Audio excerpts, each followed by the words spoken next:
대학부 헌신 예배를 통해서 여러분과 말씀 안에서 교제하게 되어서 기쁘고 또 반갑습니다. 또 이렇게 여러분과 교제할 수 있도록 이런 시간을 내어주신 우리 담임 목사님께 감사드립니다. 먼저 제가 좀 사과를 드릴 일이 있습니다. 여기 제가 박유의 첫 예배를 왔을 때 우리 전경문 목사님이 여기 처음에 오신 분들은 꼭 포럼을 하시고 계획을 말씀하시는데 해주십시오. 근데 제가 그때 거절했습니다. 감히. 그래서 제가 이 시간을 빌어 사과드립니다. 주 안에서 이렇게 서로 작은 일도 협력해서 우리가 주님의 나라를 이루는 것인데 그때 제가 갑자기 나와서 좀 어리둥절했거든요. 그래서 제가 다음 기회로 하고 이렇게 말씀을 드렸습니다. 저는 박유에 와서 지금 한 5번 정도 예배를 드렸습니다.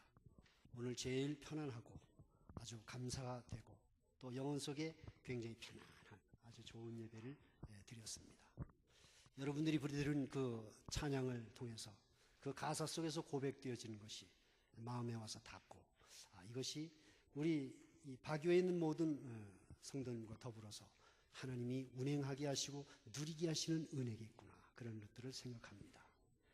다 표현할 수 없어도, 다 고백할 수 없어도, 다 알 수 없어도 우리는 할 것입니다. 표현할 겁니다. 고백할 것입니다. 우리는 알아갈 것입니다. 아주 좋은, 너무 좋은 믿음의 고백들을 하면서 아버지 내가 사랑을 내가 노래해, 이런 가사도 부르시고 모든 그 찬양들이 하나님 앞에 정말 예배를 드리는 그런 중심으로 부르는구나. 아주 대단히 마음에 같이 은혜를 받았습니다. 오늘 저는 여러분과 함께 헌신 예배 메시지를 나누면서 준비한 말씀이 여러분이 오늘 찬양한 곡 중에 한 가사와 딱 일치를 해서 아직도 마음에 기쁨이 있습니다. 내가 춤을 출 때 다 비웃겠지만 주님을 알게 되면 내가 추는 춤을 알게 되리라. 오늘도 춤 얘기를 좀 여러분하고 같이 좀 나누려고 합니다. 자, 우리 일단 하나님 말씀을 같이 보겠습니다. 사무엘하 6장입니다. 구약성경 471페이지입니다. 사무엘하 6장. 구약성경 471쪽입니다. 사무엘하 6장 12절에서 15절까지 우리 4절을 같이 읽겠습니다. 12절에서 15절 같이 읽습니다. 시작. 어떤 사람이 다윗 왕에게 아뢰어 이르되 여호와께서 하나님의 괴로 말미암아 오벳 에돔의 집과 그의 모든 소유에 복을 주셨다 한지라. 다윗이 가서 하나님의 괴를 기쁨으로 메고 오벳 에돔의 집에서 다윗성으로 올라갈새 여호와의 괴를 맨 사람들이 6걸음을 가매 다윗이 소와 살찐 송아지로 제사를 드리고 다윗이 여호와 앞에서 힘을 다하여 춤을 추는데 그때에 다윗이 배 옷을 입었더라. 다윗과 온 이스라엘 족속이 즐거이 환호하며 나팔을 불고 여호와의 괴를 메워 오니라. 아멘. 오늘 말씀의 제목은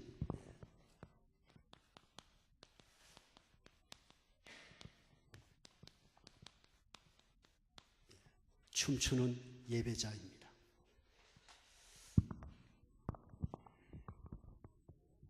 제가 이곳에 와서 PRC 대회를 곧바로 마주하고 3강 메시지를 받았습니다. 여러분도 함께 받은 메시지죠. 그 받은 메시지의 주인공이 다윗이었고, 그리고 그 본문 말씀들은 사무엘상 16장 13절과 23절 말씀을 근거로 해서 3가지 제목으로 우리가 메시지를 받았습니다. 그래서 저는 동일하게 그 다윗으로 연결을 해서 다윗의 삶 속에 한 토막인데 오늘 그 춤추는 모습이 나오고 있죠. 다윗은 우리가 잘 아는 것처럼 렘넌트 7사람 중에 들어가는 한 사람입니다. 그는 그의 모든 삶이 어쩌면 서밋으로 다 하나님이 부르신 그 언약 안에서 서밋으로 그의 일생을 갔다, 이렇게 볼 수 있습니다.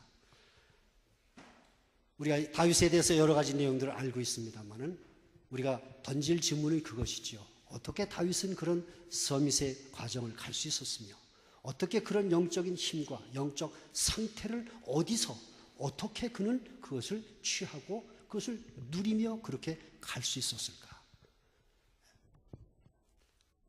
만일에 여러분 다윗이 하나님 앞에 부름을 받았지만은 그가 하나님 앞에 부름을 받고서도 하나님의 계획과 언약 속에서 그가 정상적인 걸음을 은혜 안에서 가지 못했다고 한다면 마치 구원을 받아놓고도 40년간 광야를 헤매고 마침내 가나안 땅을 눈앞에 두고도 들어가지 못한 이스라엘 사람과 같은 그런 자리가 될 수 있었는데 다윗은 그러지 않았습니다. 어떻게 다윗은 그런 영적인 힘과 영적 그런 수준의 상태에서 어떻게 그 놀라운 하나님의 은혜를 누리고 그리고 우리가 그렇게 부러워하는 신앙의 선배의 자리에 설 수 있었을까? 오늘 다윗이 춤을 추고 있는데요. 성경에는 그 춤 얘기가 조금 나오는 것이 있습니다. 여러분 역사상 가장 춤의 축제가 큰 곳이 언제였습니까? 북한이 굉장한 마스게임을 합니다. 굉장한 춤의 역사를 하는데 저는 세계에서 가장 큰 그 춤의 축제가 성경에 있다고 저는 믿습니다. 출애굽기 15장 20절에 보면 홍해를 하나님의 기적으로 걷는 이스라엘 백성들 중에 미리암이 먼저 소고를 들고 하나님 앞에 찬양을 하면서 춤을 추기 시작하지요. 미리암의 나이가 그때 몇 살이었을까요? 모세가 80살에 부름을 입었다면 미리암이 언니니까 누나니까 나이가 더 많을 겁니다. 그런데 그 나이에 그 홍해를 걷는 그 구원의 놀라운 기쁨, 그 하나님의 위대하심 앞에 그 할머니가 소를 들고 춤을 추기 시작하는데 이스라엘의 모든 여인이 같이 일어나서 춤을 추기 시작했다라고 합니다. 인원수가 나와 있질 않습니다. 근데 성경에 보면 60만의 장정이 애굽에서 나왔다라고 하는 걸 보면은 대충 계산해도 막 계산해도 10만 또는 20만 정도가 춤을 추지 않았을까? 그 홍해를 건너온 그 광야에서 광야길을 출발하기 전에 그들이 소고를 붙잡고 하나님 앞에서 있는 기쁨과 즐거움을 갖고 그들이 춤을 추는 겁니다. 여러분 상상이 가십니까? 얼마나 기쁨과 행복 속에서 춤을 추었을까? 구원의 기쁨을 누리는 거죠. 근데 오늘 그 다윗이 춤추는 얘기가 나오는 겁니다. 다윗이 여기서 춤을 추는 데는 이유가 있습니다. 그것은 왕의 자리에 있고 왕의 영화도 가졌고 거기다가 오늘 법궤도 모셔오기 때문에 춤을 추는 것은 아닙니다. 그것은 사무엘에서부터 기름 부음을 받기 전에 들은 그 하나님의 언약이 이제 사실적으로 내게 다가오기 시작하는구나. 그 비전이 성취될 수 있는 것을 법궤를 모셔오면서 그는 깨닫고 그것 때문에 그는 춤을 추게 되는데 사실은 그것보다 더 근본적으로 중요한 춤추는 이유가 있습니다. 다윗이 오늘 춤을 추는데요. 춤을 추는데 다윗이 어떻게 춤을 추었다고 말합니까? 오늘 본문에 보면 힘을 다하여 그렇게 표현을 하고 있습니다. 이것은 육체적인 힘만을 말하지 않고 어떤 만족함만을 말하지 않습니다. 다윗의 영, 혼, 육 전인이 하나가 되어진 내적으로 굉장히 강력한 아주 충만함 속에서 나오는 굉장한 능력이 그에게 안에 지금 움직이고 있는 것을 지금 말하고 있죠. 힘을 다하여. 그러면 이 다윗이 춤을 추었다고 얘기하는데 어떤 춤을 추었을까요? 궁금합니다. 그 구원의 기쁨과 그 능력 속에서 다윗이 추는 춤은 어떤 춤을 추었을까? 그 춤 사이를 알 수는 없습니다. 아프리카 사람들이 그 강렬한 온몸을 움직이는 그런 춤이었을까? 또는 한국과 같이 그런 아주 이 춤의 그 선율이 너무 아름다운 그런 춤이었을까? 남태평양에 사는 사모안 사람들이 추는 그 열정적인 막 굉장히 몸놀림이 빠른 그런 춤을 추었을까? 그러나 분명한 사실은 다윗의 그 춤이 굉장히 아름답고 보는 사람으로 하여금 굉장한 영적 감동을 일으켰을 것으로 분명히 믿습니다. 왜냐하면 그것은 춤의 기능만이 아니라 다윗의 영과 마음과 몸이 성령의 능력 안에서 바로 로마서 14장 17절에 있는 말씀과 같이 의와 평강과 희락의 하늘나라를 가득히 누리는 상태에서 지금 춤을 추고 있기 때문에 그 춤을 통해서 보는 사람으로 하여금 굉장히 강력한 하나님의 영적인 어떤 은혜와 그 메시지들이 지금 흘러가고 있다는 것을 우리는 볼 수 있는 겁니다. 그래서 궁금합니다. 두 번째, 그래서 궁금합니다. 도대체 다윗이 그렇게 힘을 다하여 그렇게 아름답고 사람들에게 감동을 줄 수 있는 그런 춤을 출 수 있는 그런 힘과 그런 행복을 어디에서 다윗은 도대체 얻을 수 있었을까라는 것입니다. 오늘 여러분과 함께 바로 이 부분을 좀 생각하려고 합니다. 다윗의 이런 힘과 행복을 얻은 것을 얻을 수 있는 힌트가 하나 있다면 다윗이 오늘 6걸음마다 예배를 드렸다라는 말씀이 나오죠. 6걸음을 걷으며 소와 살찐 곳으로 제사를 드렸다라고 합니다. 여러분 6걸음을 걷고 우리처럼 그냥 이런 예배가 아니라 소 잡고 살 잡고 실제로 각을 떠서 피를 흘리고 막 그런 겁니다. 얼마나 번거로울까요? 그걸 6걸음을 걸으면서 제사를 지내고 하는 겁니다. 여러분 오늘 우리의 예배 현실을 보면 예배를 한 번 제대로 드리는 것도 굉장히 힘들어하죠.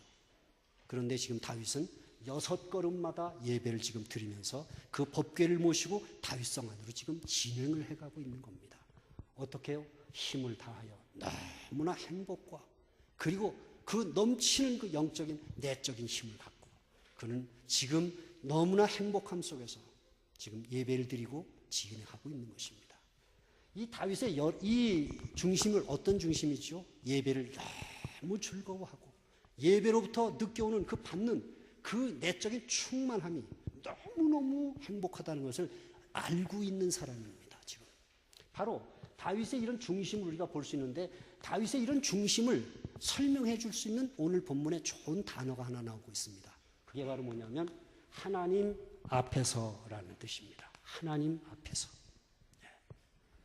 하나님 앞에서라는 것은 무슨 말일까요? 오늘 우리의 육체적인 표현으로 한다면 눈으로 보고 코로 냄새 맡고 귀로 듣고 만지고 감각하는 오감을 가지고 내 눈앞에 보이는 그리스도 하나님을 실감나게 보고 느끼는 상태를 말하는 겁니다. 그게 하나님 앞에서라는 것이죠.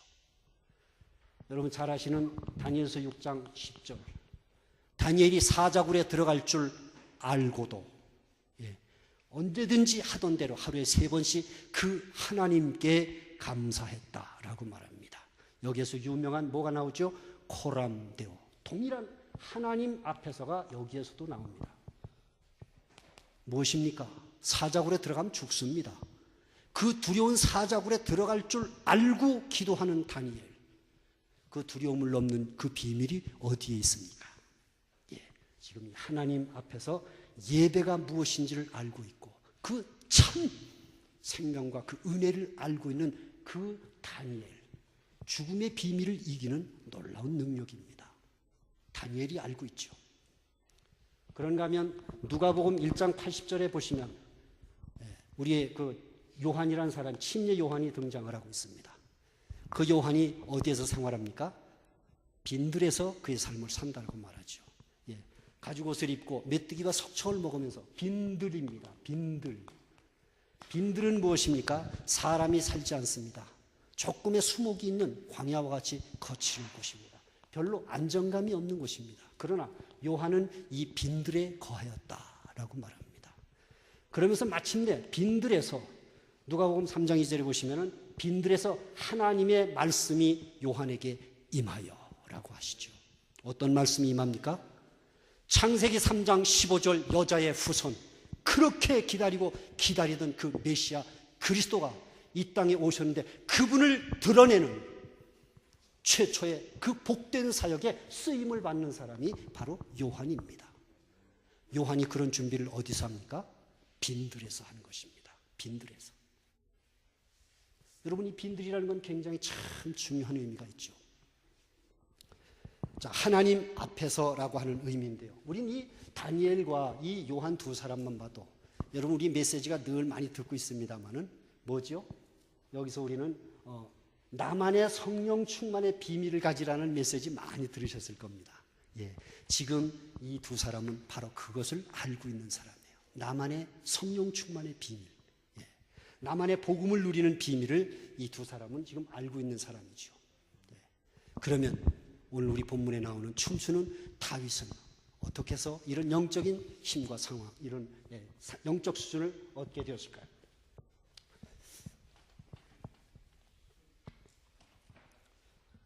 다윗의 그 현 입장을 보게 되면 그는 양을 치는 사람이죠.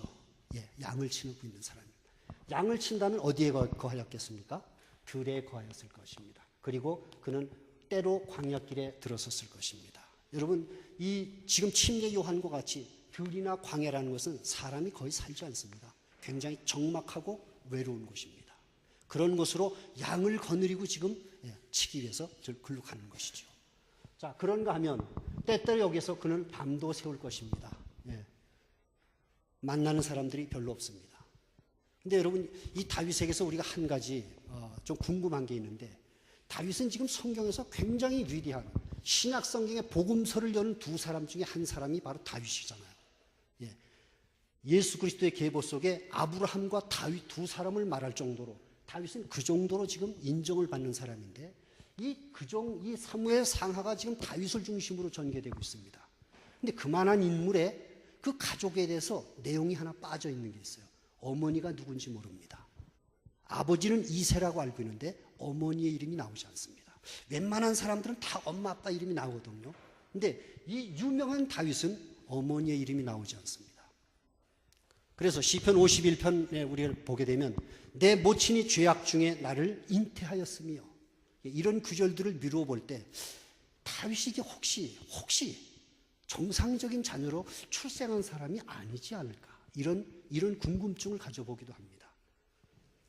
사무엘이 그 이세 자녀들을 통해서 기름을 부으려고 할 때에 아들들을 다 청했는데 말제이 가장 어린 다윗은 부르지 않습니다.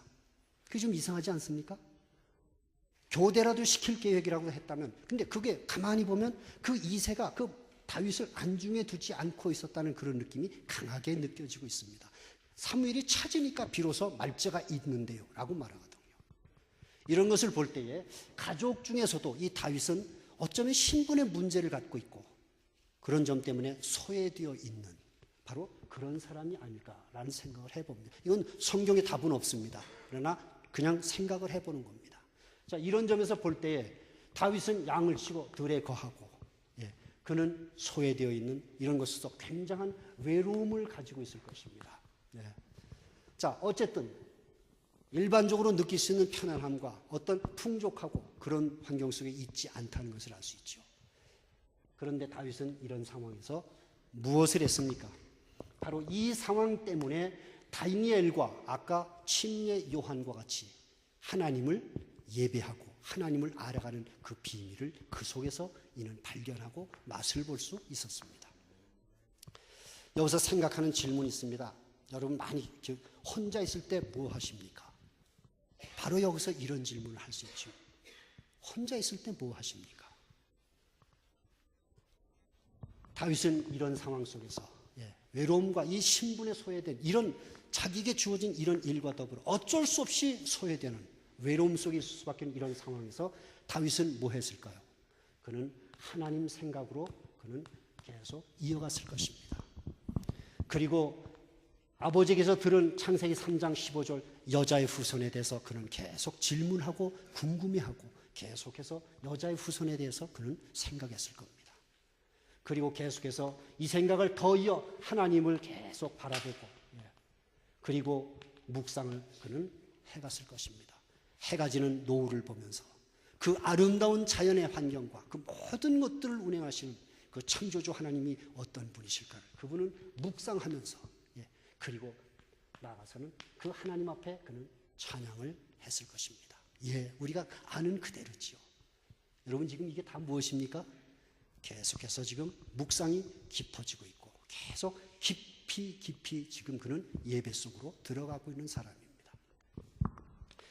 여기서 우리는 이 다윗의 예배를 가리켜 우리는 그토록 많이 듣는 자기 예배, 개인 예배가 가면 갈수록 깊어지고 풍성해지고 넓이와 길이와 높이와 깊이를 더해가며 하나님 안에 있는 모든 충만한 것으로 충만케 하기를 원한다는 에베소서 3장 16절에서 19절의 말씀이 그대로 이루어지는 삶으로 다윗은 지금 계속해서 은혜 속에 지금 들어가고 있는 사람이죠.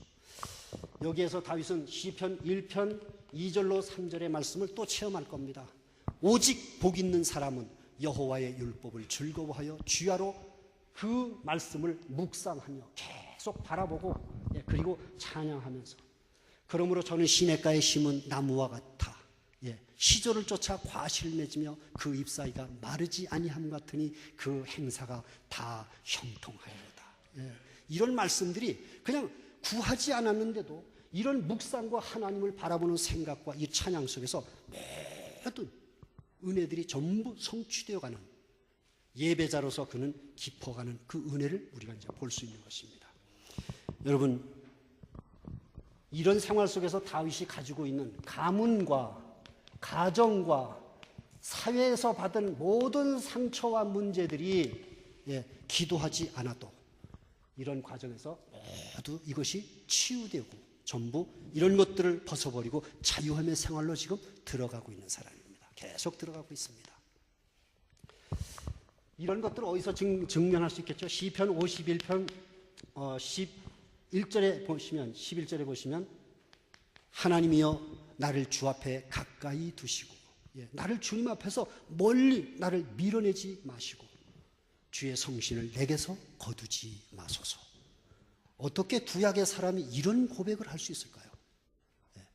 그때는 성령이 와서 내주한다는 그런 것도 전혀 모를 때입니다. 그런데 다윗은 벌써 그런 고백을 구약에서 벌써 하고 있는 사람이에요.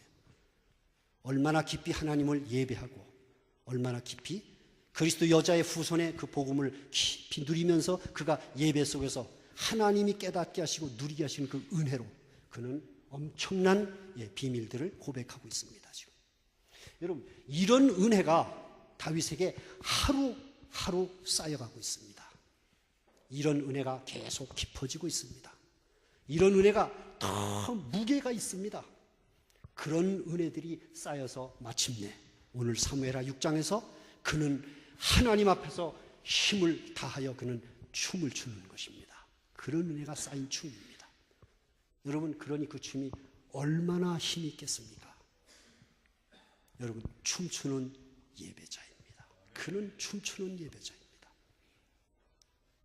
여러분, 그 춤을 추고 있는 그 다윗을 보는 백성들의 마음이 어떻겠을까요? 야, 우리 왕이 정치만 잘하는 줄 알았더니 하나님을 저렇게 사랑합니다. 다윗을 그 보는 것만으로도 백성은 너무 행복합니다. 너무 행복합니다. 저분이 우리 왕이구나. 그러면서 두 번째, 우리의 왕을 저토록 사랑하고 저토록 하나님을 사랑하게 만드는 그 하나님은 얼마나 위대하신 하나님이냐. 믿음을 갖게 하지요. 다윗 한 사람을 통해서 전도와 선교가 그대로 이루어집니다. 말씀으로 믿어라, 잘 믿어라 말하지 않습니다. 다윗 하나가 은혜를 깊이 누리고 그 은혜가 쌓여서 춤 하나를 추는데 백성들에게 굉장한 영향력을 지금 주고 메시지를 지금 던지고 있는 겁니다. 여러분, 이런 은혜 속에서 우리 잘 아는 것처럼 사무엘하 16장 23절 다윗이 찬양을 할 때 악신이 떠나갔다는 말씀은 이미 훨씬 전에 벌써 경험한 일이죠. 벌써 서밋의 경험을 그런 것들을 통해서 지금 여기까지 와 있는 사람입니다. 오늘 여러분 대학부 청년 헌신 예배라고 하시는데요. 정말 중요한 시기입니다. 중고등부 시기를 대상으로 그림을 그리고 이 그림을 어떤 색깔로 칠해갈까를 색깔을 결정하는 것이 중고등부라고 한다면 대학부는 그 결정된 색깔을 칠하고 마지막 직인과 이름을 찍는 작품이 완성되는 시간이라고 할 수 있습니다. 인생이 중고등부와 대학부를 거쳐 결정이 거의 되는 것입니다. 아주 중요한 시기입니다. 여러분, 이와 같은 이 중요한 시기에 오늘 다윗과 같이 춤추는 예배자의 이 응답을 잡게 하시는 은혜가 있기를 예수님의 이름으로 축원합니다. 이제 결론을 맺겠습니다. 수요일날 기도 수첩에 보시면 레민스데이의 서밋 특강으로 어떤 내용이 나오죠? 서밋이 뭐냐? 그러면서 나옵니다. 함께 하시는 하나님을 누리는 기도의 비밀을 가진 자가 시대를 살리는 서밋이다. 핵심이죠. 오늘 다니엘이 그렇습니다. 요한이 그렇습니다. 그리고 바로 이 다윗이 그렇습니다. 서밋입니다. 함께 하시는 하나님을 누리는 그 기도의 비밀을 그는 실제적으로 알고 있는 사람이에요. 실제적으로 자기의 삶 속에서 밥을 먹는 것처럼 그는 아주 편안하게 그 그리스도, 그 하나님을 지금 누려가고 있는 사람입니다. 저는 그 지난주 이렇게 우리 렘넌트 나와서 그 포럼을 하는데, 신하영 렘넌트 어디 있습니까? 신하영 안 보이네. 어디 있습니까? 전 그 포럼 할 때 너무 기분이 좋았습니다. 마지막에 뭐였습니까? 최고로 하나님을 누려야겠다, 이렇게 했습니다. 하나님을 최고로 누려야겠다. 참 그 말을 듣는데 얼마나 기분이 제가 좋고 마음이 아주 좋은지요. 여러분, 제가 젊기만 하면 애인을 좀 이렇게 삼고 싶은데 예. 여러분, 그런 고백을 하는, 그 고백을 듣고 보시는 그리스도 하나님은 얼마나 좋으실까요? 얼마나 행복하실까요? 예. 오늘 근데 그 헌금을 드린 기도 제목에 뭐라고 나왔습니까? 나의 주업이 집중할 수 있도록 도와주세요. 또 그렇게 기도 제목을 또 붙였어요. 예. 하나님이 응답하실 걸 믿습니다. 예.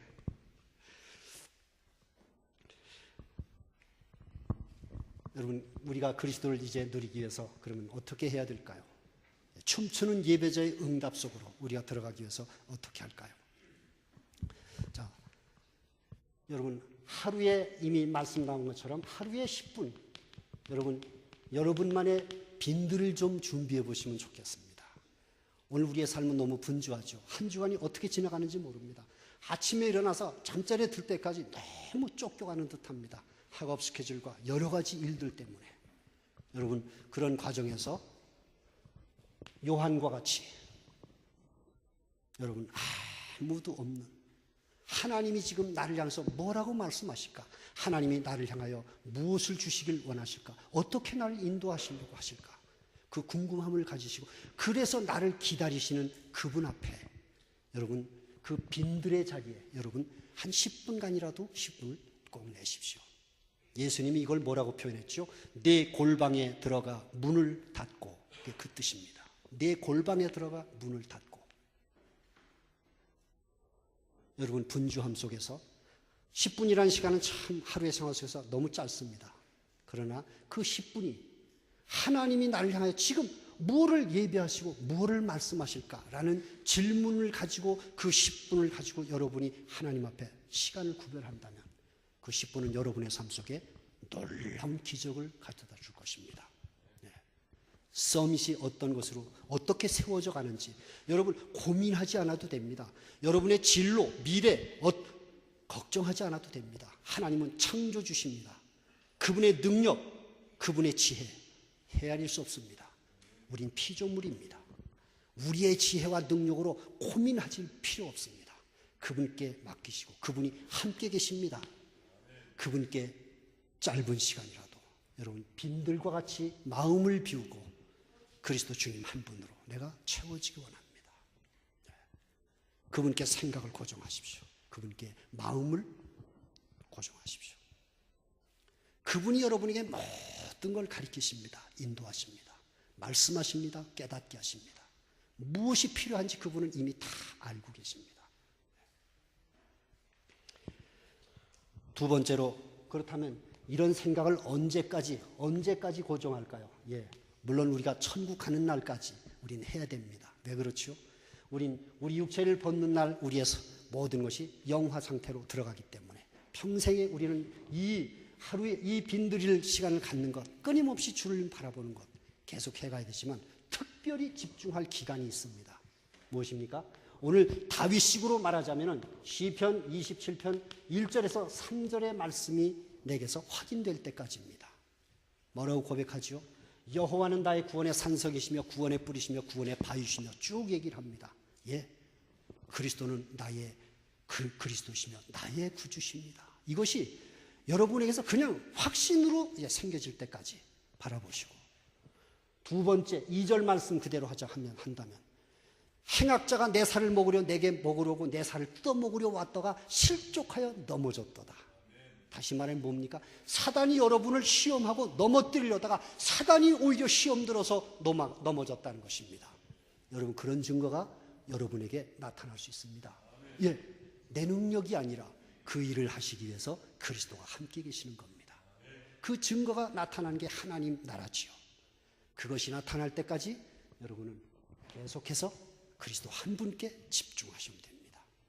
그래서 3절, 군대가 대적하여 나를 진질지라도, 군대가 나를 대적하여 나를 몰아칠지라도 나는 오히려 요동하지 않겠다. 여러분, 이것이 다윗의 능력 깡다구 배짱이 아닙니다. 하나님을 아는 사람이 가지고 있는 엄청난, 바로 이 힘을 다하여라고 표현된 내적인 강력한 힘을 말하죠. 여기에 그 영어 단어를 보면은 all his might라는 단어를 썼습니다. 아주 굉장히 강력한 내적 힘입니다. 이것은 설명할 수 없는 힘이고 사람이 절대로 만들어낼 수 없는 힘입니다. 그러나 우리는 모두 이 힘을 누릴 수 있고 이미 여러분은 가지고 있습니다. 왜? 그리스도가 함께 계시기 때문에.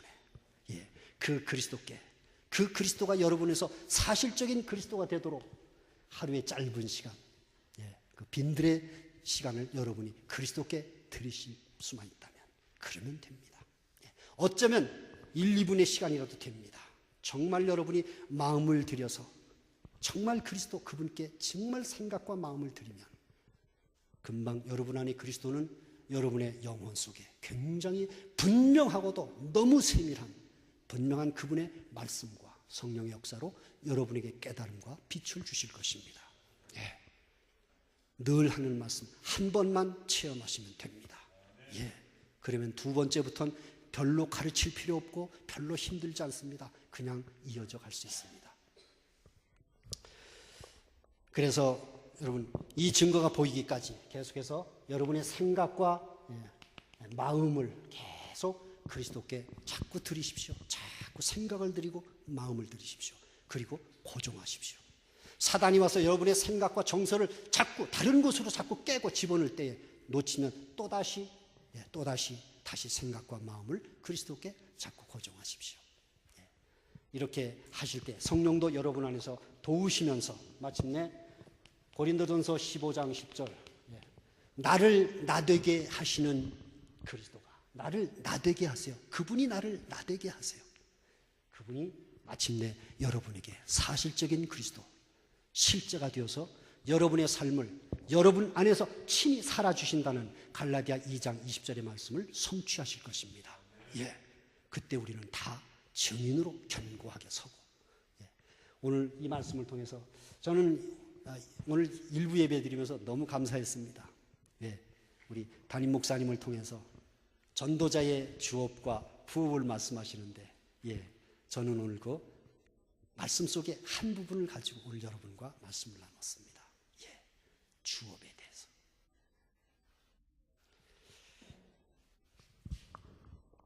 우리 하나님이 반드시 세계복음화를 성취하실 것 믿습니다. 그분의 언약이기 때문에 그분의 능력과 지혜로 그것을 이루어 가십니다. 그 언약 속에서 여러분들이 이 시대와 현장에 서밋으로 서는, 하나님을 누리는 오늘 다윗과 같은 춤추는 예배자의 이 응답과 그리고 이 누림이 여러분에게 있기를 예수님의 이름으로 축원합니다. 우리 잠깐 기도하겠습니다. 지금은 주 예수 그리스도의 은혜와 하나님의 크신 사랑과 성령님의 교통하심이 전도자의 주업과 부업의 말씀을 붙잡고 현장으로 돌아가며 이 말씀이 현장에서 우리 개인과 우리의 이 공동체 속에서 확인되어지고 발견되어지고 성취될 것을 보는 그 기대감을 가진 우리 모두의 위에, 그리고 우리 학교 현장 위에, 그리고 교회 위에 지금부터 영원토록 함께 계실지어다. 아멘.